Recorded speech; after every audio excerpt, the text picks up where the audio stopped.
I bought my first house and invited family for a barbecue. No one showed. They were all taking selfies with my sister's new waiter job. That night, my lights were on. My phone exploded with calls from my dad and text messages from everyone asking where I was during the emergency. I'm Jackie, 28, and I just experienced what I can only describe as the most eye-opening weekend of my life. Fair warning, this is long, but I promise it's worth it. Background. Let me paint you a picture of my family dynamic. I'm the middle child between my older brother Jake, 32, and my younger sister Madison, 24. Growing up, I was always the responsible one. Good grades, never got in trouble, worked part-time jobs since I was 16, put myself through college, and landed a solid job as a project manager at a tech company. Meanwhile, Jake spent his 20s bouncing between jobs and living in our parents' basement until last year.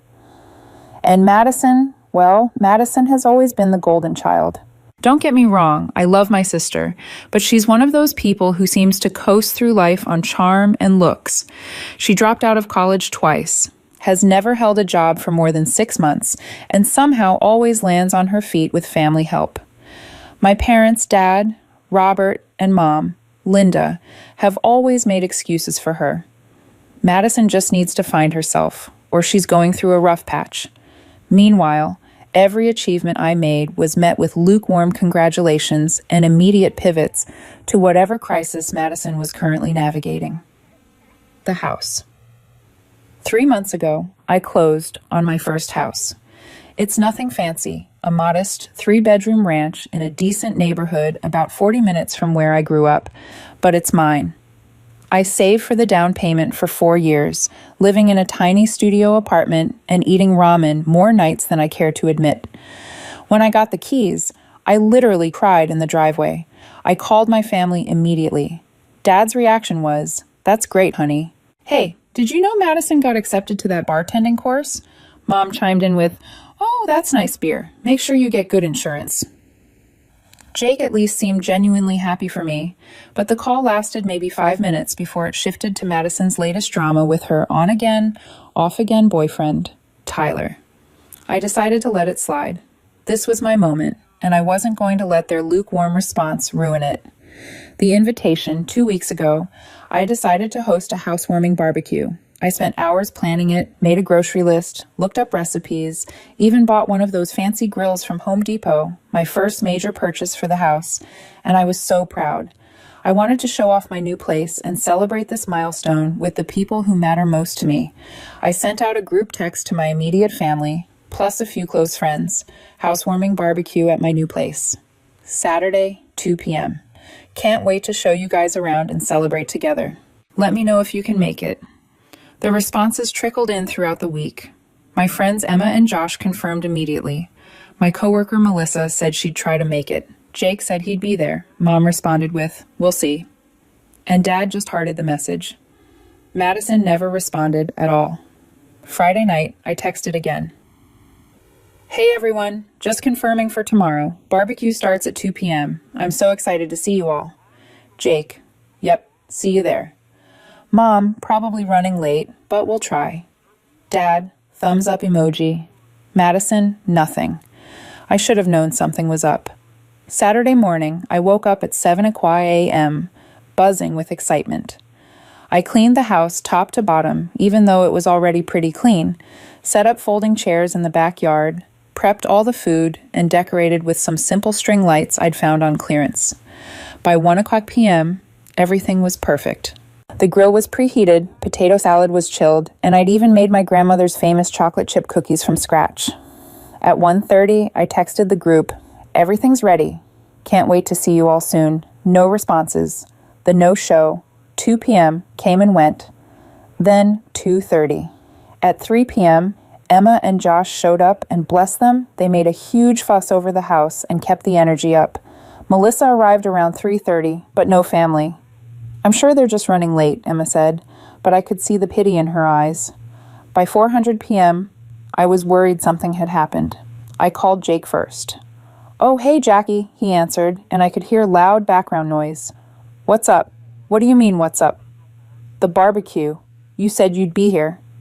There was a pause. Oh, was that today? I'm actually at Madison's thing right now. Madison's thing. Yeah, she got that job at Mercado. You know, that fancy Italian place downtown. We're all here celebrating. She's getting so many tips, and the photos she's posting are getting hundreds of likes already. Mom and Dad are here too. We were going to swing by later, but this is going so well. My heart sank into my stomach. You're all together right now? Yeah. Madison texted the family group chat this morning. Didn't you see it? I checked my phone. There was no family group chat that included me. Let me repeat that. There was no family group chat that included me. I don't think I'm in that chat, Jake. Another pause. Longer this time. Oh, well, maybe it was a different chat. Look, I'm sorry about the barbecue thing. I can probably swing by later. Don't bother, I said, and hung up. I stood there in my kitchen, looking at all the food I prepared, listening to my friends try to make small talk in the backyard, and I felt something shift inside me. Not sadness, not disappointment, pure crystalline anger. They had a family group chat without me, and they were all together celebrating Madison's first day as a waitress like it was the Nobel Prize ceremony, while I stood alone in my first house with a grill full of burgers nobody wanted. The realization Emma, Josh, and Melissa stayed until about 7 p.m., and honestly, we had a good time despite everything. But after they left, I sat in my empty house and really processed what had happened. This wasn't just about missing a barbecue. This was a pattern I'd been too blind or too hopeful to see clearly. I pulled out my phone and started scrolling through social media. Sure enough, Madison's Instagram was blowing up with posts from her first day at Mercado. Professionally taken photos of her in her server uniform, artistic shots of fancy pasta dishes, and group photos with my parents and Jake raising wine glasses and toasts. The captions were all about following your dreams, and so grateful for family support. The comments were nauseating. You're going to do amazing, living your best life. Such an inspiration. She was a waitress at a restaurant for one day. Don't get me wrong, there's absolutely nothing wrong with service work. It's honest, hard work, and I respect the hell out of anyone who does it well. But the fanfare was insane. Meanwhile, my actual house purchase hadn't even warranted a single social media acknowledgement from any of them. I looked at my own Instagram. The last post was from 2 months ago when I'd shared a photo of my house keys with the caption, "Dreams do come true, first-time homeowner." It had gotten 47 likes. Madison's waitressing photos from today had over 300 likes each. But then I started really diving deep into the social media rabbit hole, and that's when the full extent of the situation hit me. I went back through Madison's Instagram posts from the past 6 months, all the major moments in her life that my family had rallied around. There was the post from when she decided to get serious about fitness, a mirror selfie at the gym that lasted exactly 3 visits based on her subsequent posts. The comments from my family. Dad posted a flexing emoji. Mom wrote, "So proud of your dedication." And Jake commented, "Beast mode." The post had 180 likes. Then there was her entrepreneur era when she decided to sell handmade jewelry on Etsy. She'd set up an elaborate photo shoot in Mom's garden, complete with professional lighting that Dad had rented for the occasion. The family had shared her posts. Mom had bought 5 necklaces she never wore, and Dada had pitched her business to all his coworkers' wives. The venture lasted 6 weeks and sold 12 pieces total. But the launch post had 250 likes and comments like CEO in the making from our relatives. Most recently, there was her brief stint as a social media influencer when she decided to start a lifestyle blog called Madison's Moments. The family had rallied again. Jake helped her design a logo. Mom drove her around to different coffee shops for content creation, and Dad bought her a ring light for her birthday. She posted maybe 15 blog entries over 3 months before losing interest, but every single post was flooded with supportive comments from family members. Meanwhile, I scrolled back through when I got promoted to senior project manager last year, a position I'd worked toward for 3 years. I posted a simple photo of my new business cards. 12 likes. No family comments except Jake's thumbs up emoji. When I completed my project management certification course while working full-time, a 6-month commitment that involved studying every weekend, I'd shared a photo of my certificate. 8 likes. Mom had hearted it 2 days later. When my company won a major contract that I'd led the proposal for, a career-defining moment that came with a significant bonus, I posted about it because I was genuinely excited and proud. 5 likes. No family engagement at all. The contrast was devastating, but it also made me think about offline moments too. The pattern becomes clear. Sitting in my living room, I started mentally cataloging other examples, and they came flooding back with painful clarity. Last Christmas, Madison had announced she was taking a break from dating to focus on self-love and personal growth. This lasted approximately 3 weeks, but during Christmas dinner, it dominated the entire conversation.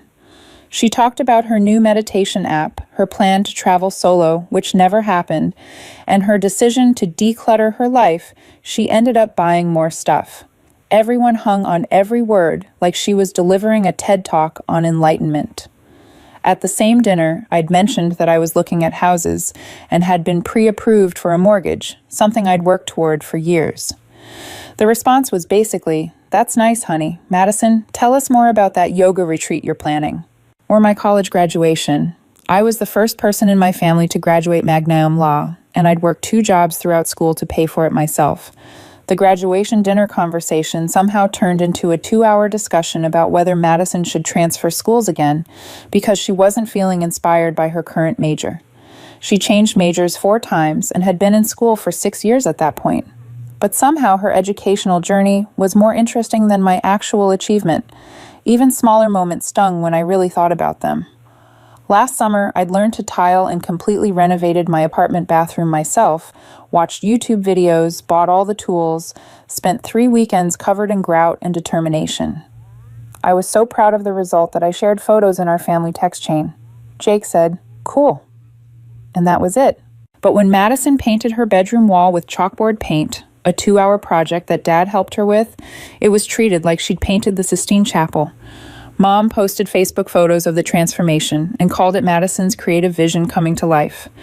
The more I thought about it, the more I realized that my family had unconsciously divided us into roles. Madison was the star whose every move deserved documentation and celebration, and I was the reliable supporting character who handled logistics and provided stability while staying largely invisible. The deep dive. I decided to really test my theory. I opened our family's Facebook group, something Mom had created for keeping in touch and sharing memories. I scrolled back through 2 years of posts. Madison appeared in 47 posts. There were albums from her brief modeling phase when she'd convinced a local photographer to do a portfolio shoot in exchange for social media promotion. Photos from her various jobs. The boutique where she lasted 2 months. The yoga studio, where she was a receptionist for 6 weeks. The marketing startup where she worked for 3 months before deciding it was too corporate for her spirit. Pictures from every birthday, every dinner out, every time she tried a new haircut or bought a new outfit. I appeared in 12 posts. Most were group family photos where I happened to be present. The only solo post about me was from my college graduation, and it was captioned, "Proud of our Jackie for finishing school." Like I'd accomplished the bare minimum rather than excelling academically while working full-time. But the comments on those posts were what really drove the point home. Madison's posts averaged 25 to 30 comments each, with extended family members, family, friends, and parents, co-workers all chiming in with encouragement and praise.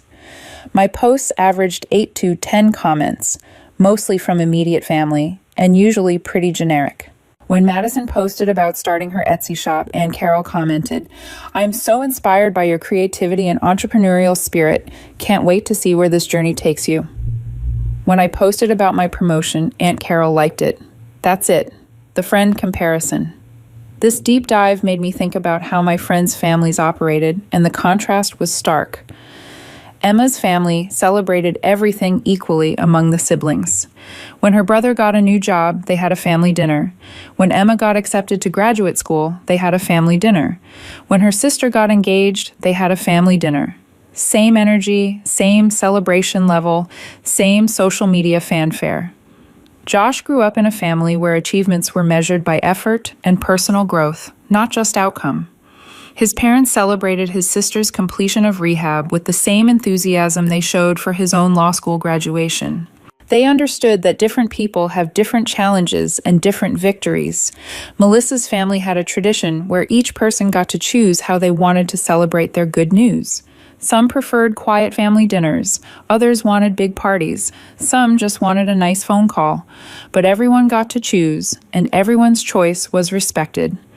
My family had no such system.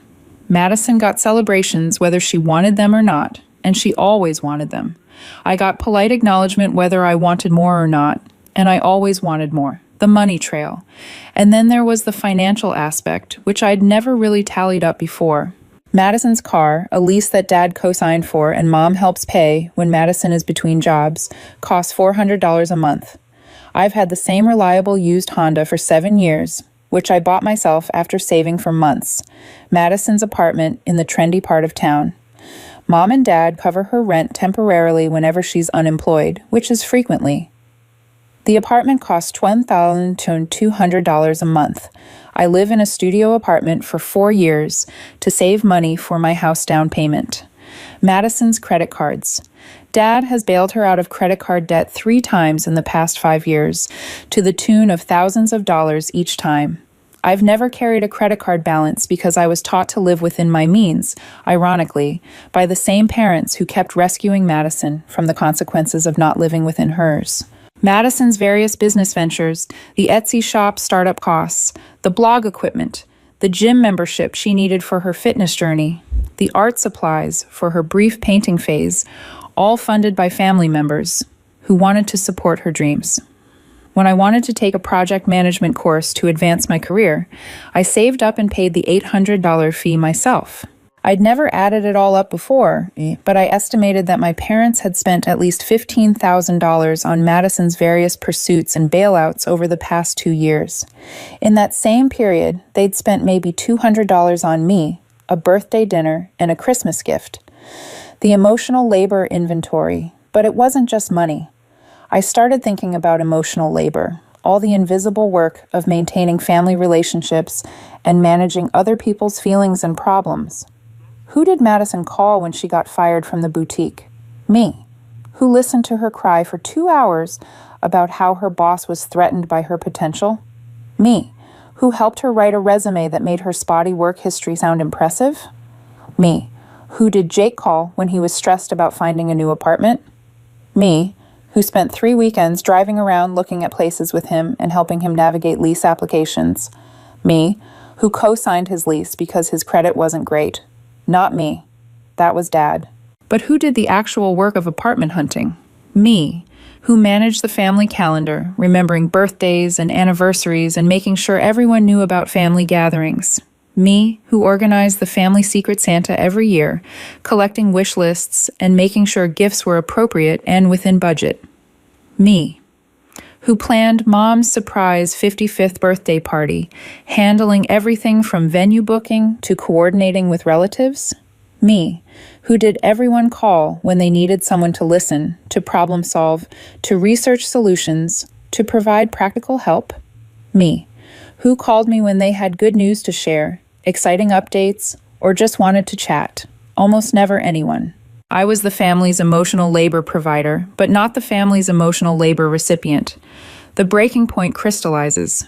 Sitting there in my house that I'd bought with my money that I'd saved through my hard work, I felt something shift permanently. It wasn't just anger anymore, it was clarity. I'd been operating under the assumption that family love was unconditional and that if I just kept being patient and supportive and reliable, eventually I'd get the same energy back. But what if that wasn't true? What if my family's love was actually very conditional on me, playing the role of the responsible one who asks for nothing and provides everything? What if the reason Madison got all the celebration and attention wasn't because they loved her more, but because she demanded it and I didn't? What if the reason I got overlooked wasn't because my achievements mattered less, but because I made it easy for them to overlook me by never complaining about it? What if I'd been enabling this dynamic by accepting it? The thought was terrifying and liberating at the same time. Terrifying because it meant potentially losing relationships that, however flawed, were still my family. Liberating because it meant I could choose to stop participating in a system that diminished me. The social media experiment. I decided to do something I'd never done before. I posted about my house on Facebook, not just a simple photo, but a real post about what it meant to me. 2 years ago, I set a goal to buy my first house before I turned 30. Today, 3 months after closing, I'm sitting in my living room reflecting on this journey. It took 4 years of saving, living below my means, researching neighborhoods, learning about mortgages, and working toward this dream. There were times I wondered if it would ever happen, especially when unexpected expenses came up or when I had to turn down social events to stick to my budget. But it did happen. I'm a homeowner. I have my own space, my own garden, my own mortgage that I can afford on my own income. I'm proud of myself for sticking to this goal even when it was hard, even when it was lonely, even when it seemed impossible. This house represents independence, stability, and the power of persistence. I can't wait to fill it with memories and maybe host some dinner parties once I get furniture. House with garden emoji, sparkles emoji. I posted it with several photos. The house exterior, my favorite room, the garden space I was planning to develop, and a photo of me holding my house keys with the biggest genuine smile I'd had in months. Within an hour, the post had more engagement than anything I'd ever shared. Emma and Josh commented immediately with enthusiastic congratulations. Melissa shared it with a comment about being inspired by my determination. Several coworkers commented with praise and offers to help with decorating or gardening, but the family responses were telling. Jake liked it and commented, "So proud of you, sis," which was nice. Mom hearted it. Dad liked it several hours later, Madison. Nothing. Meanwhile, I could see that Madison had posted an Instagram story during the same time period, a mirror selfie with a caption, "Retail therapy because I deserve nice things." Sparkles emoji.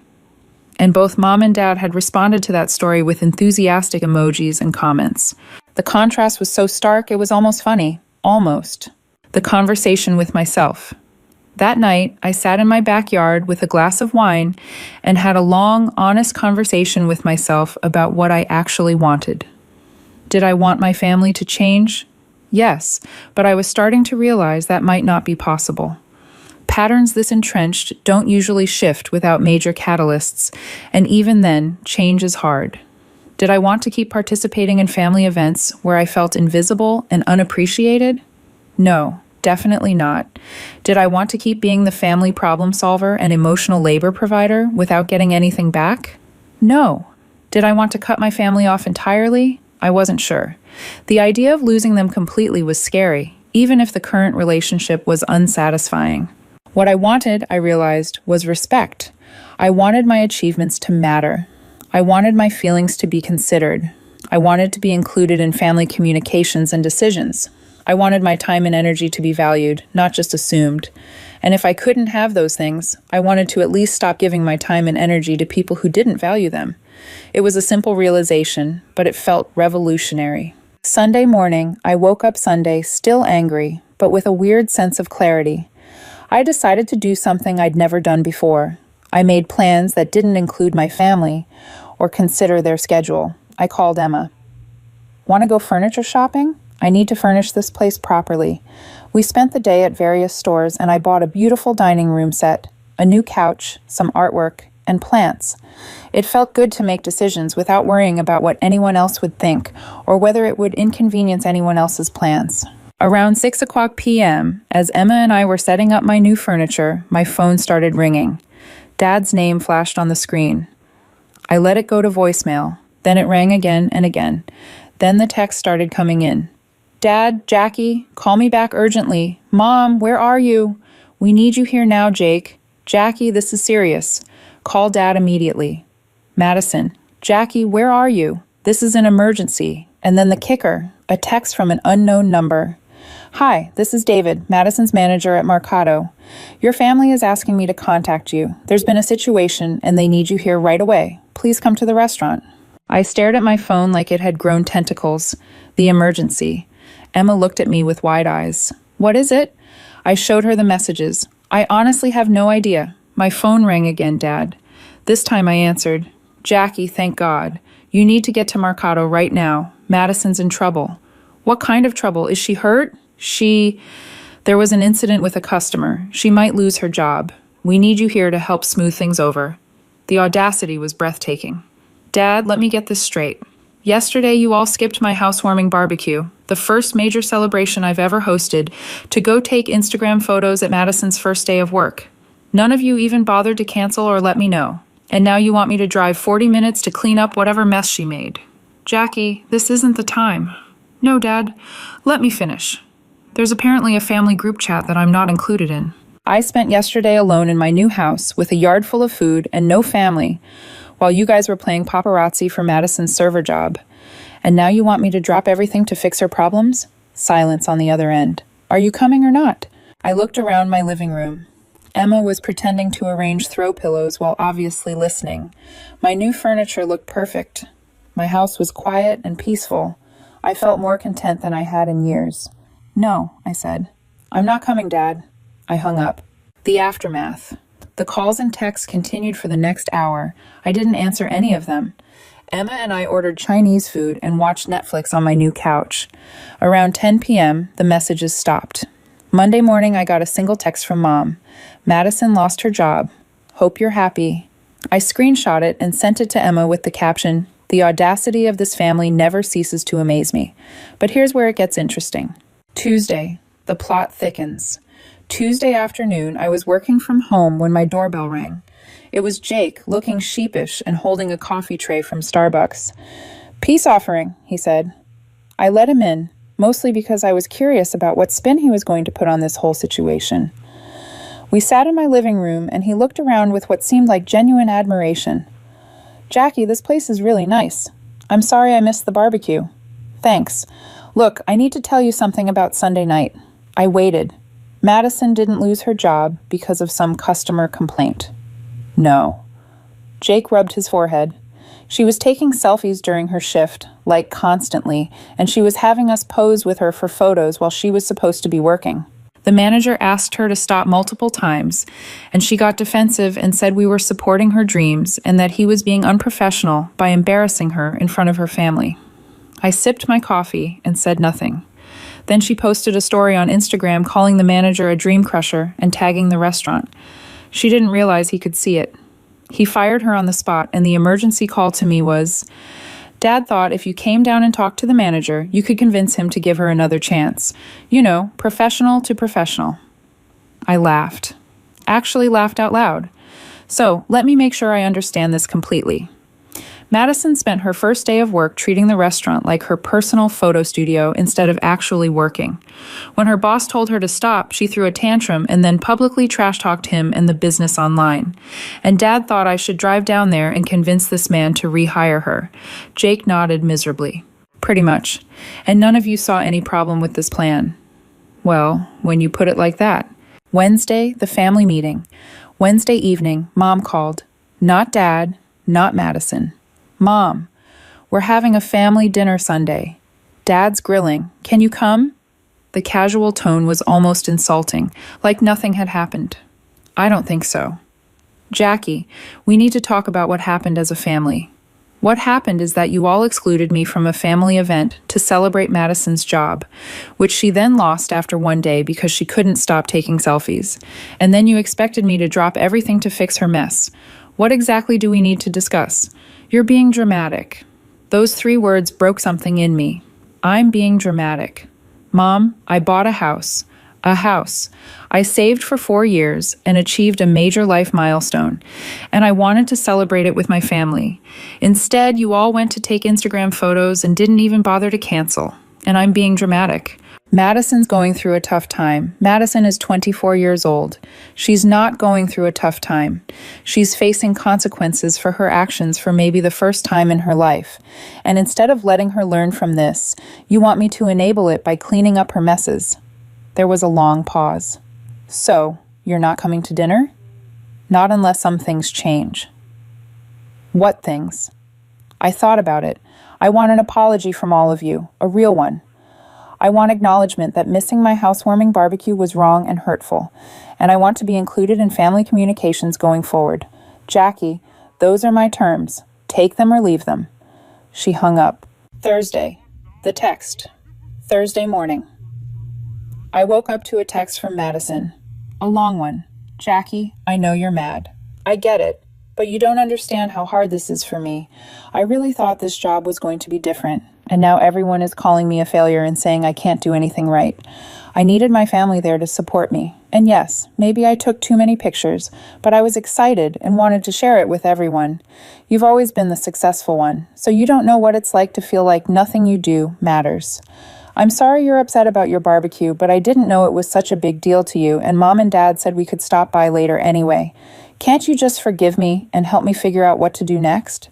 I read it 3 times. Then I crafted my response very carefully. Madison, I understand you're disappointed about the job, but let me be clear about a few things.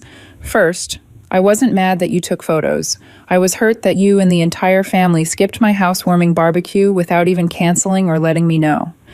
Second, there's a family group chat I'm not included in, which tells me that my exclusion was intentional. Third, you lost your job because you prioritized social media over work responsibilities, not because of some external failure. And finally, I am not responsible for fixing the consequences of your choices. I love you, but until you can take accountability for your actions, and until this family can treat me with basic respect, I need some space. She didn't respond. Friday, Jake's visit. Friday afternoon, Jake showed up again. No coffee this time, just a serious expression. I talked to Mom and Dad, and they're not going to apologize. I wasn't surprised, but it still stung. Why not? Dad says you're making mountains out of molehills, and that family should just forgive and move on. Mom thinks you're being stubborn and trying to make Madison's problems about you. I nodded slowly. What do you think? Jake was quiet for a long moment. Honestly, I think they've been taking advantage of you for years, and you finally called them out on it. That surprised me. I've been thinking about it since Sunday, he continued. You're right about the pattern. Every time you achieve something, it gets overshadowed by whatever Madison needs, and you just handle it. You're always the one who adjusts, who compromises, who fixes things. I don't think I realized how unfair it was until I saw you standing up for yourself. So, what are you going to do about it? I don't know yet, but I'm not going to Sunday dinner unless they apologize to you. Saturday, the revelation. Saturday morning, I decided to deep clean my house and really settle in. I was washing windows when my phone buzzed with a notification. Madison had tagged me in an Instagram story. It was a screenshot of our text conversation from Thursday. She posted my response with a caption, "When your own sister abandons you during the hardest time of your life." Broken heart emoji, #family first, #disappointed, #sisterhood. The comments were predictably supportive of her. You deserve better. Real family sticks together. Some people are just selfish. But then I noticed something. Several of the commenters were people I recognized. Family friends, distant relatives, people who knew both of us, and their comments weren't what Madison was probably expecting. My cousin Angela. Wait, Madison. Didn't Jackie just buy her first house?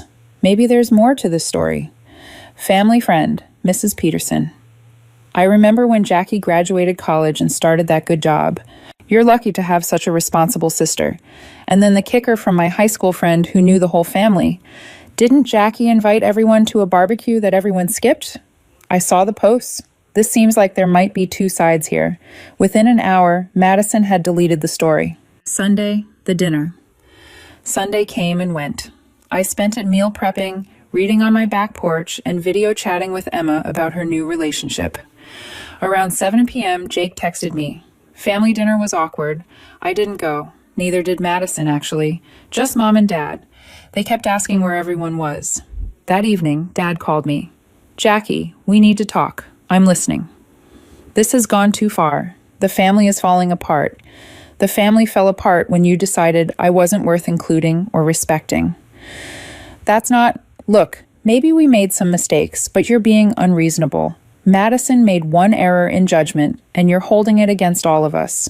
Dad, Madison didn't make one error in judgment. She made a series of choices that led to consequences. And you, Mom, and Jake made choices too. You chose to skip my housewarming barbecue. You chose to create a group chat without me. You chose to expect me to drop everything to fix Madison's problems. And now you're choosing not to apologize. We're family. Family doesn't keep scorecards. You're right. Family shows up for each other. Family celebrates each other's achievements. Family includes each other. Family doesn't treat one person like a free cleanup service for everyone else's messes. Silence. Are you going to apologize? Jackie, I think you're overreacting, but if it will fix things, fine. I'm sorry we missed your barbecue. That's not an apology, Dad. That's you saying words to make me go away.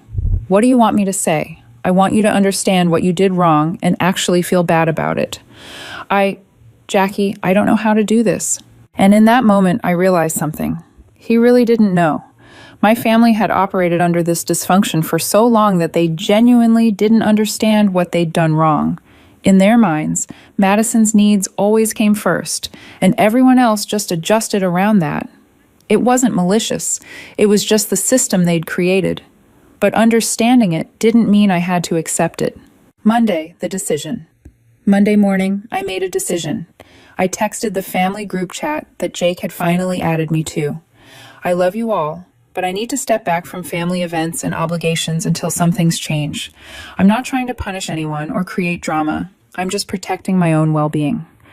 When you're ready to treat me as an equal member of this family instead of a supporting character in Madison's life, let me know. The responses came quickly. Mom, this is ridiculous. Dad, you're breaking up the family over nothing. Madison, I can't believe you're doing this to me. Jake, I understand. Take the time you need. 2 weeks later, the aftermath. It's been 2 weeks since I sent that text, and my life has been peaceful. Really peaceful. I've hung out with Emma and Josh several times. I joined a book club at the library. I went on a date with a guy from my kickboxing class. I planted a garden in my backyard. And my family, radio silence, except for Jake, who's been checking in every few days.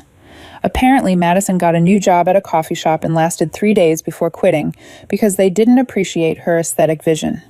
Mom and Dad are trying to convince her to move back home temporarily while she figures things out. Some of my extended family members have reached out after the Instagram story incident. Turns out several of them had noticed the pattern over the years, but hadn't felt comfortable saying anything.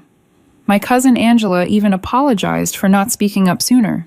Yesterday, the unexpected call. Yesterday, I got a call from an unknown number. It was David, the manager from Mercado, the one who had texted me that first night. Hi, Jackie. This is David from Mercado Restaurant. I hope it's okay that I'm calling you. I was confused. Of course. But why are you calling? Well, this is a little unusual, but I wanted to apologize for involving you in that situation a couple weeks ago. Your family was quite insistent that I contact you, and I realize now that I should have refused. It wasn't appropriate. Oh, it's fine. Not your fault. Actually, I'm calling because I heard from a mutual friend that you work in project management, and we're looking for someone to help us streamline our operations. Would you be interested in consulting for us? I almost laughed. Madison gets fired from a restaurant, and they end up wanting to hire me. I'd be interested in hearing more about it, I said. We're meeting this Thursday. Today, reflection. So here I am writing this whole thing out because I need to process it all. In the span of 2 weeks, I went from being the family doormat to being completely estranged from most of my family. And the weirdest part, I'm not sad about it. I'm angry. Yes, I'm disappointed. Absolutely. But I'm not sad. I'm relieved. For the first time in my adult life, I'm making decisions based on what I want and need, not on what will cause the least drama for everyone else. I'm not constantly bracing myself for the next Madison crisis or wondering when I'll be called upon to fix something that isn't my responsibility. I miss the idea of my family. I miss the version of them that I always hoped they could be. But I don't miss the reality of how they actually treated me. Update. The apology, sort of. I was going to post this yesterday, but then something happened that I need to add. This morning, Mom called me. Jackie, I've been thinking about what you said. Okay, maybe we did take you for granted sometimes. It wasn't the apology I wanted, but it was more self-awareness than I'd expected. I think we got used to you being so capable and reliable that we forgot you have feelings too. I do have feelings, Mom, and I have needs, and I matter just as much as Madison does. I know that. I've always known that. Then why didn't you act like it? Long pause. I don't know. I guess Madison was always so dramatic about everything that she got more attention. And you were so independent that we thought you didn't need as much. I don't know. Validation. Everyone needs validation, Mom, especially from their family. I'm sorry we missed your barbecue. I'm sorry we made you feel left out. I'm sorry we expected you to drop everything for Madison when we wouldn't do the same for you. It wasn't perfect, but it was real. I could hear in her voice that she meant it. Thank you for saying that. Can you forgive us? I can forgive you, but forgiveness doesn't mean everything goes back to the way it was. Things need to change. What do you need from us? I thought about it. I need to be included. I need my achievements to be celebrated, not just tolerated. And I need Madison to face consequences for her actions without everyone expecting me to fix them. That's fair. And I need Dad and Madison to apologize too. Real apologies. I'll talk to them. Final update this morning. This morning, I got a text from Madison. Jackie, I'm sorry I got you excluded from stuff, and I'm sorry I took your barbecue day for granted. I know I mess up a lot, and I know you always help fix things, and I never really said thank you. I don't want you to hate me. It's not the most articulate apology, but knowing Madison, it's probably the most self-aware thing she's ever said. Dad texted an hour later. I'm sorry I missed your housewarming, and I'm sorry I expected you to solve Madison's work problem. I'm proud of you for buying your house, and I should have said that more. The conclusion. I don't know if my family will actually change long term. Patterns that have been in place for decades don't disappear overnight. But for the first time, they're at least acknowledging that the patterns exist and that they're unfair to me. I'm still taking things slowly with them. I agreed to have coffee with Mom this weekend, just the two of us. Jake and I are planning to go furniture shopping for his new apartment. He's finally moving out of the basement. And Madison and I are going to have a conversation soon about boundaries and expectations. But regardless of what happens with them, I've learned something important about myself. I'm worth more than being everyone's backup plan. I'm worth celebrating. I'm worth including. I'm worth apologizing to when I've been wronged. And my house, it's perfect. I'm hosting Emma and Josh for dinner tomorrow night, and I'm making homemade pasta. No drama, no family emergencies, no crisis management required. Just good food, good friends, and my beautiful, peaceful home. Sometimes the best revenge isn't getting back at people who wronged you. Sometimes it's just living well and refusing to accept less than you deserve. Oh, and I got the consulting job at Marcato. Turns out being the responsible one actually is worth something after all. TL. DR. Family skipped my housewarming barbecue to celebrate my sister's first day as a waitress, then expected me to fix it when she got fired for taking selfies at work. I said no. Went low contact, and they finally realized they'd been taking me for granted for years. Now I have a peaceful house, new job opportunities, and family members who are finally learning to apologize. Not all endings are happy, but some endings are just.